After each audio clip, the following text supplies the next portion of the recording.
मध्य प्रदेश ऊर्जा और नवकरणीय ऊर्जा क्षेत्र तेजी से विस्तार कर रहा है। Omkareshwar floating solar, Morena storage परियोजना और रूफटॉप और सौर योजनाओं के साथ प्रदेश में 60 मिलियन टन कार्बन उत्सर्जन कम हुआ है। प्रदेश में अब तक 76,000 से अधिक घर सौर ऊर्जा से रोशन हो चुके हैं।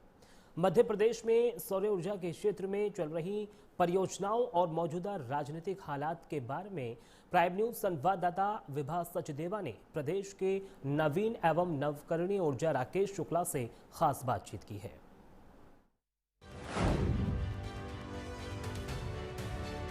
मध्य प्रदेश में पिछले 20 सालों में महिलाओं के लिए बहुत काम किया है, तो रिन्यूएबल एनर्जी की जब बात करते हैं तो उनको कैसे जोड़ने की कोशिश हो रही है? आप जैसे काम कर रही हैं जी, कई लोग ऐसे जो काम कर रहे हैं, तो ऐसे हम जोड़ने का काम करते हैं। लेकिन हर एक क्षेत्र में हम कहीं ना कहीं महिला सशक्तिकरण के लिए मध्य प्रदेश और देश की सरकार माननीय मोदी जी के नेतृत्व में और यहाँ मोहन यादव जी के नेतृत्व में कृत संकल्पित है।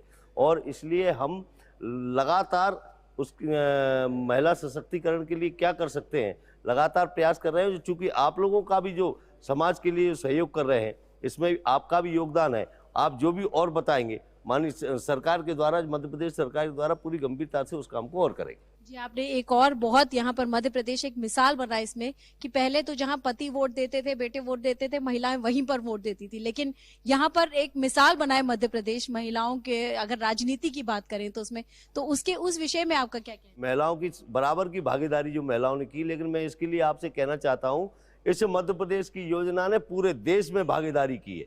जहाँ जहाँ सरकारें आई हैं वो आप लोगों के कारण आई हैं, महिला सशक्तिकरण के कारण आई हैं। महिलाओं को आगे लाने का जो सरकार ने काम किया था, उसके कारण जगह जगह सरकार आई है और आगे भी मुझे लगता है इसके सार्थक परिणाम निकलेंगे। सर, 3K की अगर हम बात करें, सोलर पावर ठीक है, एनर्जी देता है, सब कुछ है, लेकिन 3K की अगर हम बात करें, कमाई, कृषि और साथ ही काम के बारे में, तो इसे कैसे जोड़ा जा सकता है? मुझे लगता है कि इसको हमारे विभाग से भी जोड़ा जा सकता है, क्योंकि हमारे विभाग में कहीं ना कहीं हम कुसुम ए के द्वारा जो केवल किसानों के लिए हम पंप भी दे रहे हैं, कुसुम बी के द्वारा, ए के द्वारा हम 2 मेगावाट का संयंत्र भी लगाने का काम कर रहे हैं, 25 साल की गारंटी भी दे रहे हैं। और सी के द्वारा भी हम लगातार मध्य प्रदेश में हर जगह पर हम पहुँचे हैं। और इसके नाते आपने जो काम की बात है, तो उसमें चूँकि काम भी है और कृषि इसलिए कि अब चूंकि पहले पैनल नीचे लगते थे, अगर कुसुम ए में अगर अपन उन पैनल को ऊपर कर लेंगे तो नीचे जो उपजाऊ जमीन है तो उसमें खेती भी कर सकते हैं। और आपका सर एक पेट प्रोजेक्ट भी है कि सोलर पावर पूरे मतलब एग्रीकल्चर में पूरे अच्छे से कृषि में आए और अच्छे से वो बढ़े, और साथ में सीएम का भी ये एक सपना है कि सोलर पावर पूरी तरह से कृषि में और रूरल, खासकर रूरल एरियाज में जाए। तो इसके बारे में आपकी क्या? मैंने कहा कि हमारे विभाग का हमने प्रयास किया है कि हम ग्रामीण क्षेत्रों में किसानों के लिए भी आगे आ रहे हैं। हम मध्य प्रदेश के ऐसा विभाग है कि जिसपे से मध्य प्रदेश की सरकार से हम 1 रुपया नहीं लेते।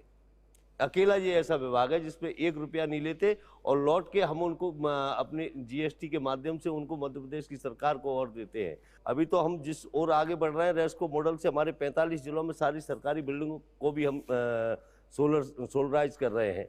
और 50% हिस्सा कैसे, जो प्रधानमंत्री जी का सपना है कि सोलर से बिजली का उत्पादन हो, तो इस ओर हम लगातार मध्य प्रदेश आगे बढ़ रहे हैं और हम कोशिश करेंगे कि हम नंबर 1 आए। सर, आखिरी में आप प्राइम न्यूज के दर्शकों को क्या बोलना चाहेंगे, कोई मैसेज देना चाहेंगे कि किस तरह से सोलर पावर का इस्तेमाल करें और कैसे आम जनता तक ये पहुंचे? हमारी आपके चैनल को भी बहुत बहुत शुभकामनाएं। हम और आप मिलकर मध्य प्रदेश को बहुत आगे ले जाएंगे और मध्य प्रदेश से हर सोलर के क्षेत्र में मुझे जिम्मेदारी मिली है, उस क्षेत्र में भी हम मध्य प्रदेश में लगातार आगे बढ़ रहा है और आगे और बढ़ेगा।